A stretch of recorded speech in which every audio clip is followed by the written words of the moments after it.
Thanks, Mark. I'm delighted to be here, and I think I really happy to see the setup here. Very impressive. Really good connection between research and hospital. I like this sort of very close translation of your research from lab to the ward, which are terrific.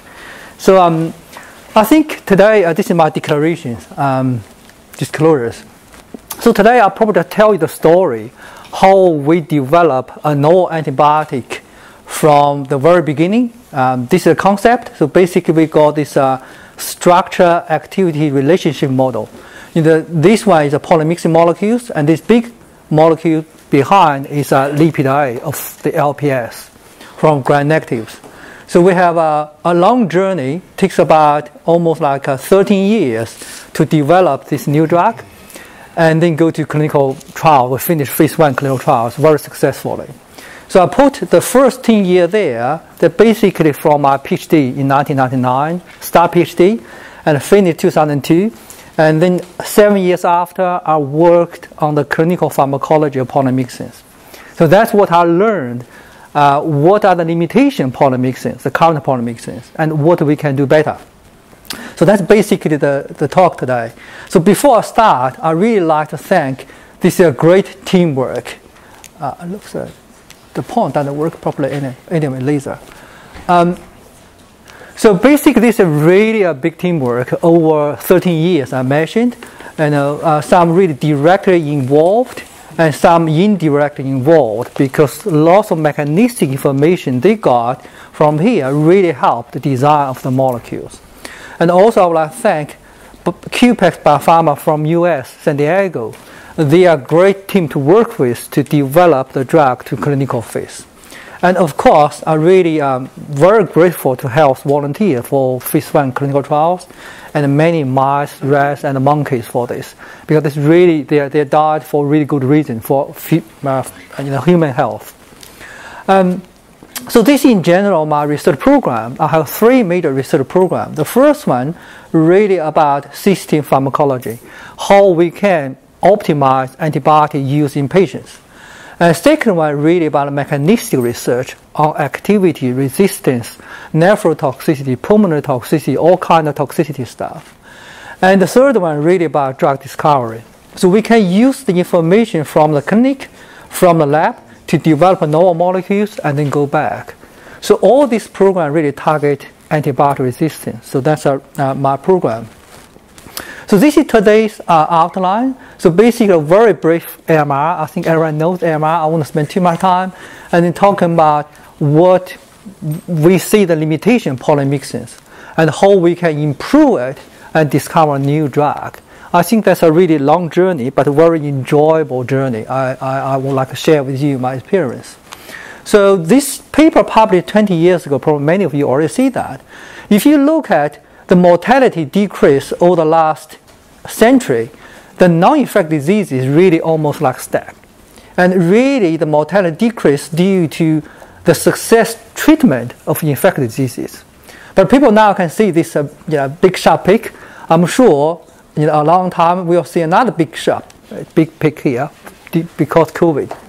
So I think there's really lots of pandemic in the history, somewhat they're similar. So with the antibiotics, this is what the world looked like. In World War I, almost like 30 or 40% of soldiers died due to infection. So with the antibiotics, that's the reality scenario. But actually, antibiotic resistance is never new. From the very beginning of the discovery of antibiotics, resistance started.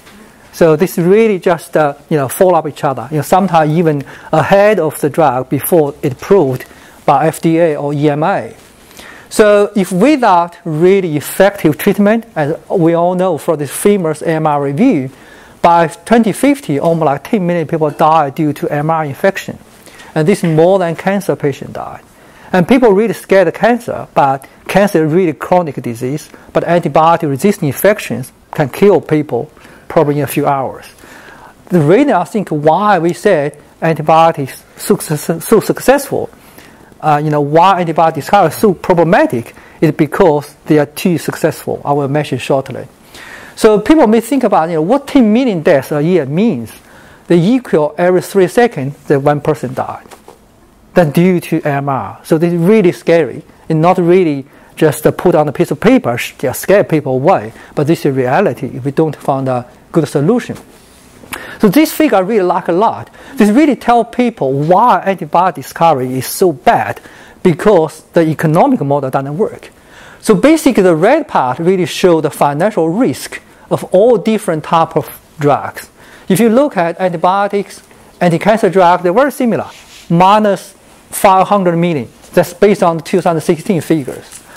But if you look at profit, anti-cancer drugs, 8,000, 9,000 million profit, antibiotics, minus 100. So you can imagine now why Big Pharma, they just left antibiotic, because basically there's not much money there. That's a fundamental problem. So if we look at approved antibiotics over the last 4 decades, it's really big drop, right? But it is starting to say that more new antibiotics approved over the last 5 years or 10 years. But I think over the last 5 years, we will see more. But actually, does this really solve our problem, address our problem? I think there's still a long way to go. That's because in the 2015 WHO priority pathogen list, the top priority, there are 3 gram-negative pathogens there, 3 types. No matter Acinetobacter or Pseudomonas or Enterobacter C, they all can be really resistant to all antibiotics. So that's a big problem because no new antibiotic really for that. I think everyone knows, ceftazidime, Enterobacter is pretty good antibiotic for Enterobacter C, but it is not active against metalloproducers, right? There's quite a few beta-lactam and beta-lactam inhibitors, but they can't really treat Pseudomonas or Acinetobacter infections, right? But there's a new drug called ceftriaxone. That's a really interesting molecule. But even it is active against all 3 different species, right? But early this year in China, even not available in China, they already discovered many resistant isolates. So this is not new. They just highlight how important we should keep pace with antibiotic resistance. So therefore, in many, many countries, polymyxins really come back. Lots of doctors how to use this one. Is it toxic? People think it's really toxic, bad reputation. But that's a scenario. Polymyxin was discovered in 1947. You can say approved in 1959. Very, very little use. And this is all paper in PubMed, not only clinical papers, all papers. You didn't see many papers at all. But over the last 20 decades, the big increase. When I did my PhD in 1999, started, finished 2002, there were very, very few. And when I went to US to attend ECAC at that time, when clinicians talking about polymyxin, they said, no, dirty drug, very toxic. They won't use it. But over the last 2 decades, there's a dramatic increase. So this is polymix molecules. It basically, as I mentioned, discovered in 1947 by different groups. And now we already got more than 37 different members. So this is a shared core structure, a cyclic peptide ring, tripeptide side chain, and plus a fatty acid tail. So this is a very unique cyclic peptide. But you can also see, probably feel like, if you really want to synthesize this cyclic peptide, it is challenging because this cyclic structure is not that easy to do. So this is the 2 polymyxin available in the clinic. One is polymyxin B, one is colistin. So for both, there's only 1 amino acid different there. So polymyxin B are a little bit more hydrophobic than colistin. But if you look at structure, the key characteristics include they got 5 diamino butyric acid. This means at physiological pH, the primary amine groups, they carry positive charge. They also got position 6 and 7, and N-terminus, they are hydrophobic region. So these molecules are amphiphilic. They got polar and hydrophobic regions. So this is very important for their activity, for their toxicity. So and also resistant as well. So that will lead to, later I'll tell you why to modify polymyxin molecules is so difficult, because the chemical space is very narrow. So based on the current literature, actually the mode of action polymyxin is not unclear. We know something, but not exactly what the mechanism. But based on the current literature, we know for sure polymix interact with LPS, particularly lipid A in the outer membrane. Disorganized outer membrane somewhat cause the fusion of the inner membrane and outer membrane.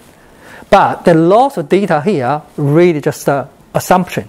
There's no solid data to support these steps. But initial step about interaction with lipid A, that's clear. We also found it can inhibit NDH2 enzyme somewhat to affect this respiratory chain in bacteria. And some other people also found they can cause the production of free radicals. So there are many different mechanisms. We try to put them together, but still there are lots of missing part. So this is the SR I just showed you, the polymixing molecule behind, and this front is the lipid A. So lipid A they got 2 sugar unit here and 2 phosphate group there, and this is polymixing molecule, one of polymix analog we develop. So you can see the very unique structure. There's folded conformation there. So I will show you. This is very important for its activity. So over the last 5 years, we did lots of work, not only stop at this single polymixing molecule, single LPS interaction. What we did is we used metabolomics to determine the outer membrane composition, lipid A profiling, phospholipids composition, and then we can develop a realistic outer membrane model using molecular dynamic simulations. We use an all-atom MD simulation. Basically, we can say each atom of the drug molecule how they interact with lipid A. And by doing this, we can find even lipid A modified with phosphoethylamine, which is one of the resistant mechanisms for polymixins, actually is still intact with polymixing molecules. This is different from what the current literature believes. In the current literature, think once add this phosphoethylamine group, and basically polymixin can't interact with lipid A. But actually, based on AMD simulation, actually it worked really well. But the problem is, from free energy point of view, this energy barrier too high. So polymixing molecules interact with multiple lipid A. They can't really drag all lipid A come through the outer membrane, and therefore bacteria survive from that. So there are lots of information I just will show you in the next slides on polymix resistance. So based on the all-atom MD simulation, we really can figure out which amino acid, how their interaction with lipid A play here. You can see for the poly interaction, the DAB1 and DAB9, they play a major role for polymixin B. But there are also hydrophobic interaction there for position 6 and 7, and N-terminal as well. So that's basically the SR model I just showed you in the last slide. And based on this now, we try to design novel molecules use an intelligent sort of design method. So we basically use the free energy, delta free energy AUC compared to polymixin B versus this use a dye back, and run a fluorescent dye, use polymixin analog to treat it, and then we measure the dye back fluorescent intensity, and then we build this correlation, which is not too bad. So this is a very interesting pathway to design novel molecules, and I won't mention this now. But in terms of polymixin resistance here, and I mentioned, because the initial target polymixin is really lipid A, so bacteria actually are very, very smart. They can modify the 2 phosphate groups because this negative charge interact with positive charge polymixin molecules, right? Once it's modified by addition of amino ribinose or phosphoethylamine, people think they diminish this interaction, but actually there's still some kind of interaction. And also some bacterial cells, they can really remove one of the fatty acid chain to decrease the hydrophobic interaction.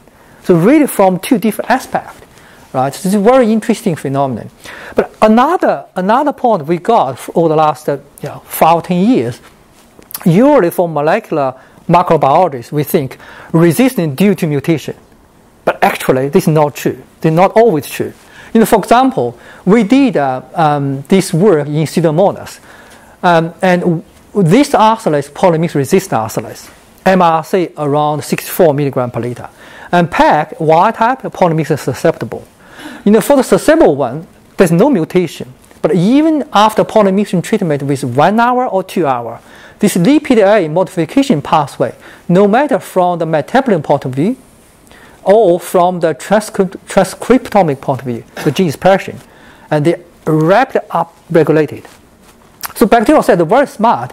They found polymyxin can interact with phosphate group, and they can increase the lipid modification pathway, and then try to diminish or decrease the interaction.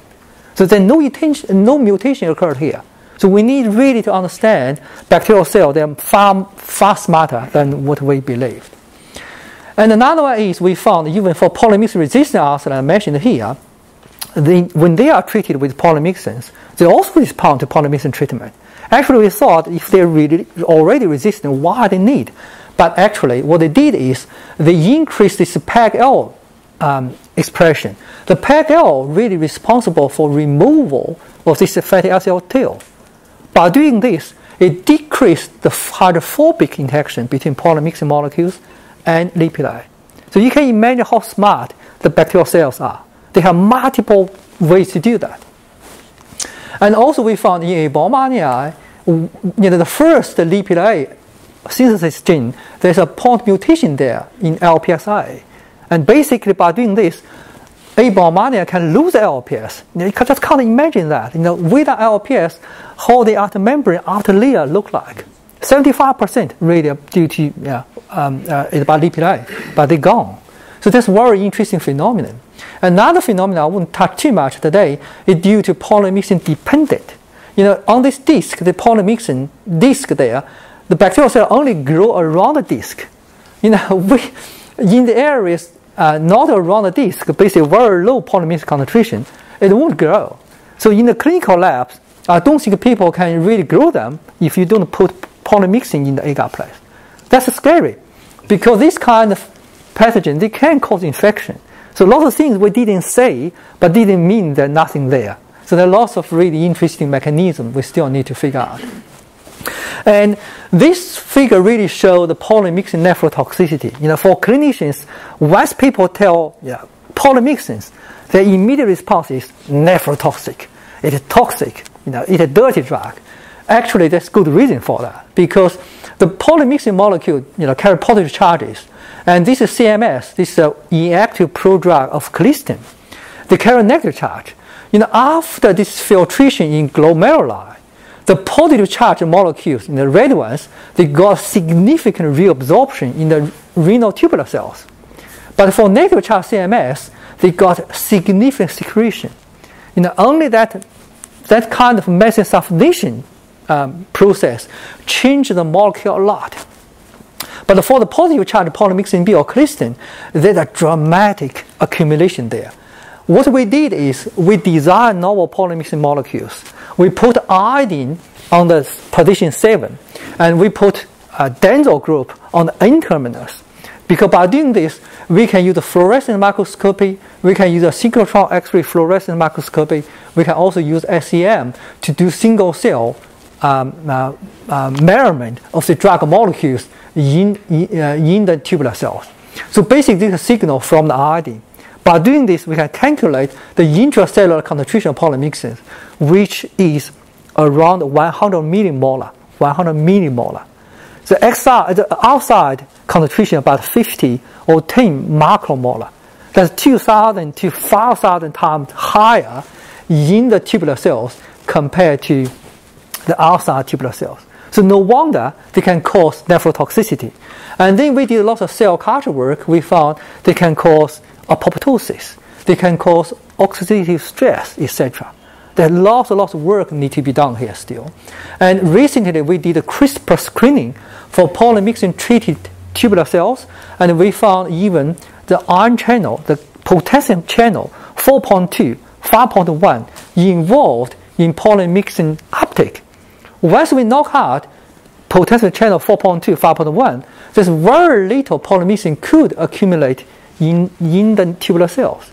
So there are lots of interesting here. Basically, there are two layers. One layer is how polymyxin get into the mammalian cell, tubular cells. And second thing is what occurred afterwards. There's lots of things we are currently doing. But from the clinic, we found this is neutropenic mouse lung infection model. We did neutropenic mouse fire infection model. Polymyxin showed good activity. This means after intravenous administration for tissue infection, polymyxins are active, right? But if we treat it with pneumonia, you can say only for Pseudomonas, you got a little bit activity there. Abomanii, pneumo, no effect. Why this occurred?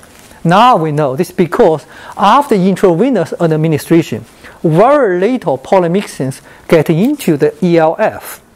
On top of this, polymyxin can really bond to lung surfactant, very highly bound, 80% bound or 90% bound to different phospholipids. So there's very little free drug available for the infection there. So no wonder why they are not active against pneumonia after intravenous administration. That's probably one of the reasons why European clinicians are very smart when they treat CF, Pseudomonas infections, and they use inhalation, which works really well. So what we learned from the clinical study is we did the first PK/PD and TD studies, basically to look at drug concentration, drug effect, and drug toxicity in patients. And we published the first dosing guideline for polymyxin E, that's CMS, and also for polymyxin B as well. So that's what we learned from the clinical part. They are good against the blood infection, but not good for lung infection. They are nephrotoxic. They bound to lung surfactant. So all these factors we have been used for the drug discovery shortly. And this one really showed the fire infection model. Based on this sigmoid curve, we can calculate the best PK/PD parameter, which is the FAUC to MR3 ratio for 1 log kill, 2 log kill water target, and then we can translate to human beings, and then we can inform how we can use polymyxins. So now we learn a lot from the clinic. Basically, they got a multiple component, very dirty drug, and they got nephrotoxicity, all kind of toxicities. They got a narrow therapeutic window, right? And also not efficacious against pneumonia. So all these points are really good for the target product profile for the new drug discovery. So we have to solve these issues. And drug discovery is not easy, particularly for polymyxins. Once we start working on this, there are lots of challenges. The first one is the very complex interaction between the drug concentration, drug effect, and drug toxicity. And how we can decouple them is very, very challenging. Because quite a few residues of polymyxins, they both are important for activity, they're important for nephrotoxicity as well. So very difficult. And the most difficult thing is really about narrow chemical space. We don't have too many options we can play around. I also list analytical challenges. I'm not sure how many people really get into TDM polymyxins. But if you work with polymyxin LC-MS assay, I think that's really tough. It's a very, very challenging drug. Very sticky on plastic, on glass, and even in LC-MS. Recently one of my postdocs spent 1 month trying to figure out what's going on with LC-MS problem. Because one of the parts in LC-MS, triple core, is sticky. It's just a stick the compound there. You can't get a proper linearity there. So there are lots of issues there. But anyway, for the narrow chemical space, if you think about structure, right, if you work on drugs, if you really want to change activity, basically modified molecules can affect all different effects. This is only part of them. And that means when you modify structure, there's only a tiny space you can do. It is very, very challenging. So let me show you. I apologize for this very cloud slides, but this really tells this drug discovery program. So I'll use color coding here. So basically, the yellow color coded box really show the drug discovery fund. We started from a proof concept seed fund and go to a medium size Australia HMRC fund and 2 large NIH fund. So in total for the drug discovery program, we spent almost like $9 million. So this really tells you how important we have this continuous drug discovery program. And a green one really show the major milestones for the molecules. We reached several different stages, and several stages we thought we couldn't go further.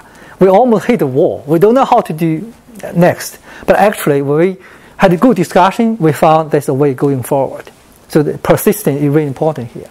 And this green one is really about major milestones for patent and for FDA R&D approval, etc. And the 2 orange ones, color thing, really show the publication. So we finished phase 1 clinical study, published the first part at this ECCMID. So this is the drug pipeline we did. We started from SAR. Not only is this a single LPS polymixing drug molecule SR, we also started working on the membrane-based SR because that's more realistic, more like omics versus single gene, single product sort of approach. And we also develop a structure toxicity relationship model.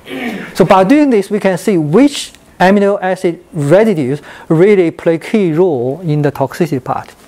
And we also know lots of PK/PD and TD stuff over the last 20 years, and we help clinicians working on this, this important type of class of antibiotics in patients. And then we did R&D filing in 2020, and now we finished the phase 1.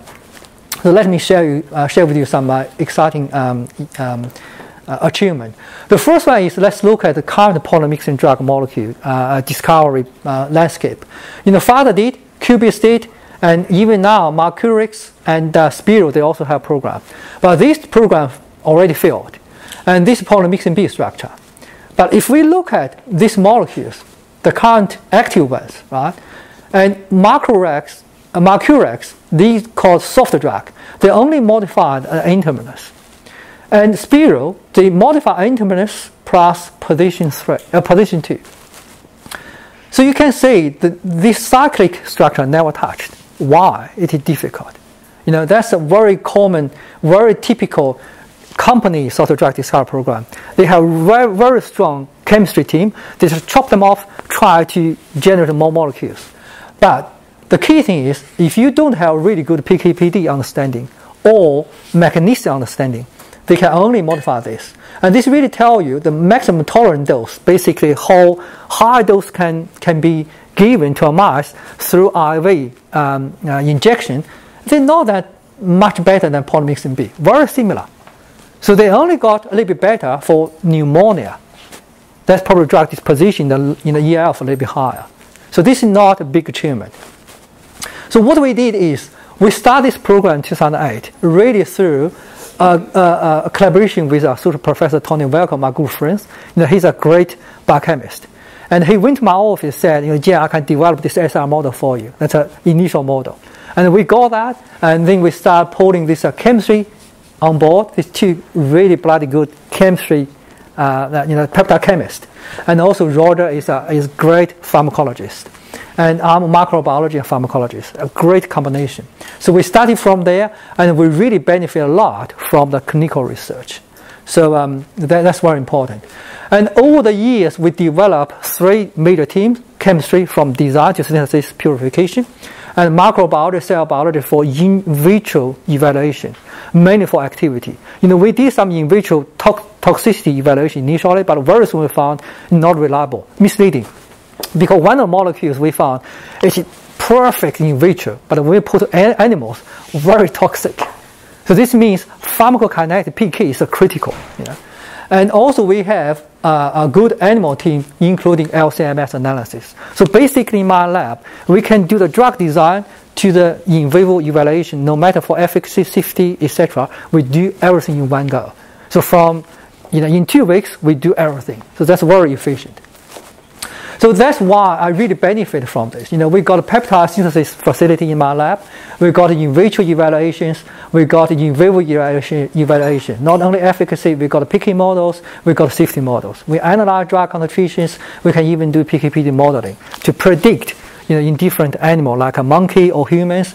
And recently we built up this system pharmacology team. We can do all these different kind of omics and develop a even virtual cell model, try to simulate how bacterial cells respond to antibiotic treatment. So this is the initial model, and I mentioned, but we develop into a membrane now. And using membrane-based model, we can really see how this conformation polymixing molecules change during the penetration of the membrane. And through this all-atom MD simulations, we can figure out each atom of polymixing molecule, how they interact with different lipidi.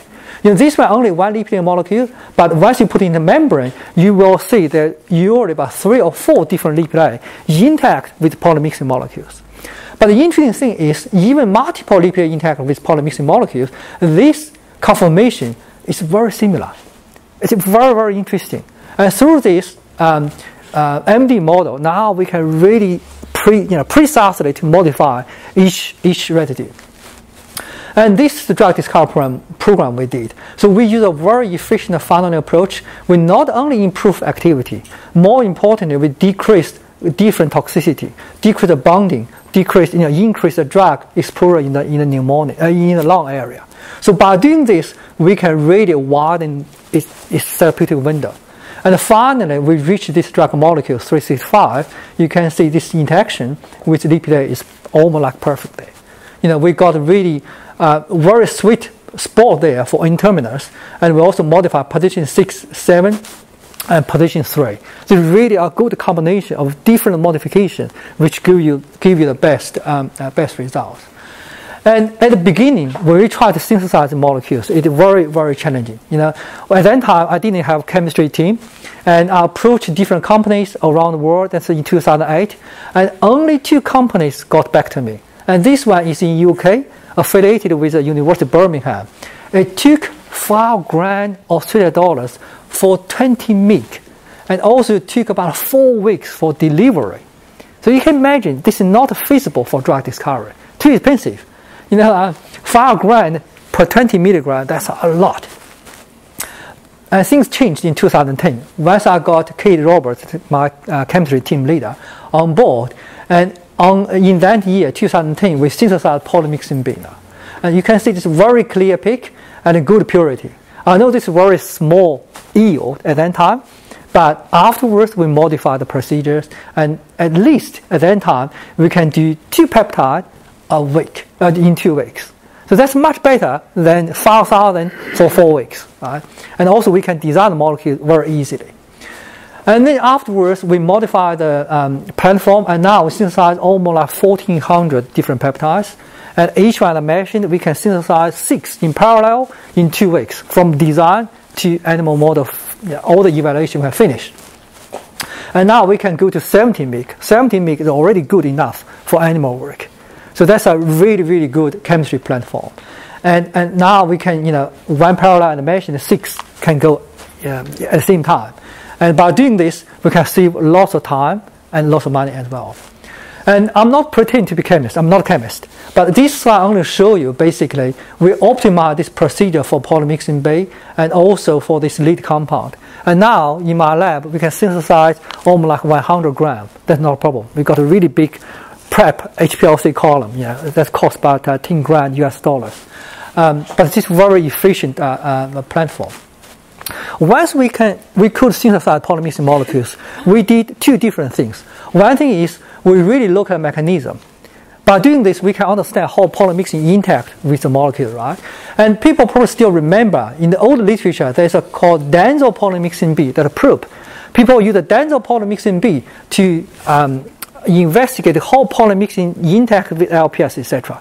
But I can tell you it is wrong, because for this denso-polymixin B probe in the literature, they basically modify polymixin molecules by couple this denso group with the primary amine group. And I mentioned the primary amine group is critical for the SR. Once you put the denso group on the primary amine groups, you basically destroy the molecules. You can get the data, but the data doesn't mean anything pharmacologically. So that's why I want to highlight to young fellows, don't trust the literature. Some literature is really wrong. You have to be critical. So by doing this, you can say, this is denso-polymixin B compound, how messy they are. How can you trust the data? So there are lots of data from that denso-polymixin B probe not correct. And interestingly, once we published the paper, and then denso-polymixin B product disappeared from the Sigma catalog. So I think it's very important to understand that.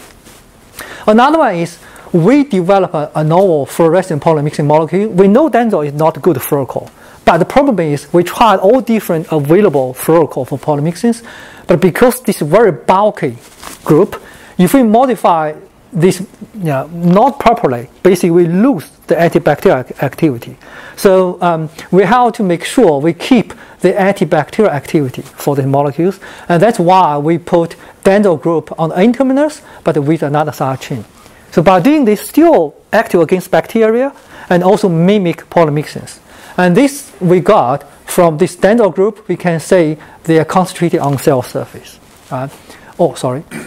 And use this is another proof I mentioned. We did a single cell quantification of polymyxin in human tubular cells, and this is the modification we did. We put iodine there, we put a dental there. By doing this, use iodine, we can determine the absolute concentration using a synchrotron X-ray fluorescence microscopy, and use the dental, we can determine the fluorescence. So by doing this, we know this one is antibacterial active. So the data we got here is fundamentally correct. Another approach basically we did is really for drug discovery. There are several different stages. This is stage 1. What we did is, because based on the SR model at that time, we found if we increase the hydrophobicity at position 6 or 7, we can increase the bonding between polymyxins and the lipopeptide molecules. And I mentioned for some polymyxin-resistant isolates, they got a modification of the phosphate group there, and then we can increase the hydrophobic interaction and try to make it more active. And we did it. And it's correct. For polymyxin MRC, more than 128, but once we use this different two fatty compound, the MRC dropped. This works. And also in vivo, it works some way, but the problem is it changed the pharmacokinetic too much. It hardly protein bound. So from PK point of view, it's active, but not the best. So we have to modify this. So what we did is, then we started a very long journey. We modified basically each residues. We did RNA scan. We look at each residue, their function, and we modify each key component in position 6, 7, position 3, N-terminus, position 1. Cut long story short, we use a very efficient finding approach. At the end, we have to combine modification at position 7, 3, and N-terminus. We have to fine-tune up this, because otherwise we can't get a good molecules with good activity, low toxicity. There's several different toxicity there. And importantly, the bonding to lung surfactant, we have to drop it. Otherwise, it won't be efficacious against lung infection. So this is the end of this long journey. We modify each part. You only see four compounds here, right? But actually, this is from more than 400 compounds. We modify a lot, and there are lots of lessons we learned from this process. And this figure really shows you what we did. So basically, we made MRC first. We make sure it has reasonable good MRC. But MRC doesn't mean too much, because in vivo PK is very important as well. And then we put into a mouse blood infection. The reason we use a mouse blood infection, because it's very efficient. We can screen multiple compounds very quickly with a minimal effort. And we found some compounds got really good efficacy, some compounds not, even with good MRC. So the PK is very important here. We also did nephrotoxicity histo results with good compound. So by doing this, we can screen them very, very quickly. And then we look at the MRC in the presence of lung surfactant, because we want to make sure the new molecules are active against pneumonia. And if you look at polymyxin B or colistin, in the presence of this lung surfactant, MRC increased 8 times. So basically no use, right? That's why they're not active. But if you look at our compound, particularly for lead, and the MRC not changed. This means the bonding to this lung surfactant is very, very unique. We are currently doing lots of MD work on that as well. And we also did MTD, basically highest dose in mice. If we do this, we can say our compound got a reasonable good safety. This is polymyxin B or colistin, only like 5 or 6 milligram per kilogram. But if we use this MTD divided by MRC, we can go this kind of like a therapeutic window very roughly. And you can see easily this lead compound is very safe and much more active. So this is only in the laboratory scale. And then what we did is we need to test multiple isolates, use a different laboratory, test the in vivo efficacy. And to do this, we need to synthesize a really large batch. And this we come to the gram level synthesis. And now in my group, we can easily synthesize 100 gram. That's no problem. And we also did history result and look at confirm the nephrotoxicity. If you look at this control, the polymyxin B treated one, colistin treated one, really bad damage. And if you look at 365, not much at all. Very similar to the control. This is confirmed in mice. It's pretty good. Sorry. And then we send samples to our industrial partners, QPX in US. We did lots of different isolates to look at the MRC distribution. So the blue one is for the lead compound and red one for polymyxin B. So you can easily say the blue one really shifts to the left. This means it is more active compared to polymyxin B. This is a good thing. We got more active compound, right? And also we did in vitro emergent resistance. We did daily passaging. We use the polymyxin B, colistin, and two lead compound. And you can see colistin is the worst one. Within 7 days, you can see clearly the growth there. But for our lead compound, 7 days, still clear. So this means they have a lower emergent resistance in vitro.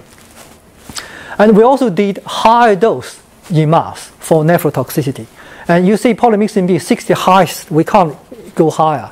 But for our compound, we can go to 120, even higher. And this is very, very clean. This is independently blinded done by a histo platform there. And we even try 150 milligram per kilogram per day, 365, and very similar to control. And we are very lucky now to get this lead compound. So then afterwards, what we did in vivo efficacy. This one really to look at one of the polymyxin susceptible one. We use the same dose compared to polymyxin B, and we say the thyroid infection model, we see good efficacy, almost like a 4 log change. That's terrific. And then next one is we did pneumonia. And you can see clearly for polymyxin B, there's some kind of killing for Pseudomonas, not much for AB, and a little bit for Kinemo, but not too much. But for our compound, the same dose or higher dose, this is not the highest dose, we got a really good killing. Particularly for Kinemo, you rarely see more than 2 log kill in mouse infection model. So this is really good indication there. We also did a polymyxin resistant isolates in the pneumonia. Surprisingly, even for MRC, based on the breakpoint for from ECMID, even for MRC, polymyxin B, MRC 4 or 8, we still see really good killing. And why? There's a good PK reason here I can show you. So this is a pharmacokinetics in vivo, in mice, in rats. This is after intravenous, this is after IP, really good curve. But you can see 365 got a lower AUC compared to polymyxin B, even at same dose. This means high clearance. But the good thing is this is in the ELF, long epicellular cell, epicellular lining fluid. And this one polymyxin B profiles. And bear in mind, very low concentration, bear in mind also highly bound to lung surfactant, almost like 80%, 90% bound. So you can imagine this is almost nothing. But this compound, 365, the same dose, almost like 12 milligram per liter. And on top of this, there's not much bonding to lung surfactant. So no wonder why it's active against MRC, even about 80 milligram per liter. So anyway, we did lots of fundamental research as well. This is from the Nature Com paper. And we did transcriptomics for the human kidney tubular cell, HK2 cell. The outer layer is for 365. And the inner one is for polymyxin B and colistin. So you can see easily there's lots of dark colors for polymyxin B or colistin, but very, very light colors for 365. This means 365 is much, much less toxic than polymyxin B and colistin. And we also did this knockout. This is a KRR 5.1 knockout. And for polymyxin B, you can see once knockout KRR 5.1 looks like a cell viability increase. So, they can resist to polymyxin treatment, polymyxin B. But for our compound, looks like not much interaction with this potential channel, which is a great thing. This probably also indicates why there's less accumulation intracellularly. And when we did this transcriptional regulatory network analysis, you don't need to know the detail. Basically, you can see how many nodes really affected in the HK2 cells. Polymyxin B, colistin, a lot, right? But if you look at 365, only very, very a few. So this is really consistent with the low nephrotoxicity of this lead compound. So this really highlights how you can modify the molecules and change the PK and also change the toxicity as well. So this is really correlate to each other. Then we did mass spectrometry imaging for the mouse kidneys, and you can see for polymyxin B or colistin, very high accumulation in the kidneys. But for 365, much, much less. So this is really from another different angle to confirm the low accumulation in kidneys and the higher and the lower nephrotoxicity as well. And when we did MS imaging, the good thing is we can detect the metabolites. And you can easily say, no matter for which polymix molecules, and basically we can chop off the fatty acid tail, DEB1, threonine 2, or DEB3. So this is very interesting metabolism there as well. But of course, these metabolites are not antibacterial active. And this is the most exciting data before getting into humans. This is monkey data. And we did the GLP monkey data through the industrial partner. And if you look at this, several different dosage regimens, and we use a very strict criteria, and we define the no-L dose is 20 mg per kg. If we consider animal scaling, use this monkey factor around 3, this equal about 6 or 7 milligram per kilogram in humans. But how this look like in humans is very similar. And this is clinical 1 trial data, and we use different doses, and this is the highest dose we can use. We planned, and we didn't see anything there. We can't easily increase again because this is a clinical trial. We have to modify protocols. So this is very, very exciting. But how about polymyxin B? This is published from China in healthy subject. Even at 0.75 milligram per kilogram single dose, 7 out of 10 people got some kind of adverse effect. So, but for our compound, if you think about 60 kilogram per person, you're talking about 6 milligram per kilogram, very consistent with animal scaling prediction. So this really highlights how important this kind of preclinical evaluation is. And this human data really show the linear PK for this compound, and very exciting. We got this phase 1 clinical trial finished successfully. So to finish up, this is our polymyxin drug discovery program, and we got different stages. The first series already finished phase 1, and we got another 3 different programs in the pipeline. And to conclude, I think we learned a few things from this. The first one is we really learned a lot of lessons from the clinic.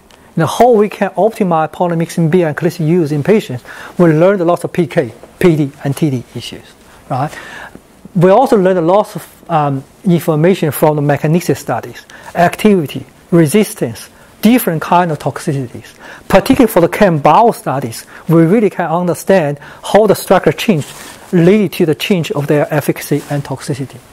And for drug discovery, that's why I mentioned we have to consider multiple SR, not only structure-activity relationship, also structure-toxicity, structure-PK, all sorts of relationships. To do this, I think open-minded and persistent is critical. We almost gave up a few times during this journey. We found we couldn't go further, but actually we made it. So the last point I want to make is to discover a drug in academia, particularly for antibiotics. Antibiotics not like anti-cancer drug. Anti-cancer drug, people think they're toxic, fine. Antibiotics, if you think about dose, gram level, daily dose, 2 gram, 5 gram, or even 10 gram level. But you have to meet the safety bar. That's not an easy job, right? So it is very important we have a multidisciplinary sort of team ready to help each other. And the last really important thing, I think, the continued funding support is really, really important. So I really like to thank my hardworking team, and I also got a team in China, Suzhou campus. We got a campus there, and the collaborators from the globe, including Jean-Marc. We published quite a few papers, and also funding support from NIH and Antibiotic, particularly NIH. This is very generous. So thank you for your attention, and stop here.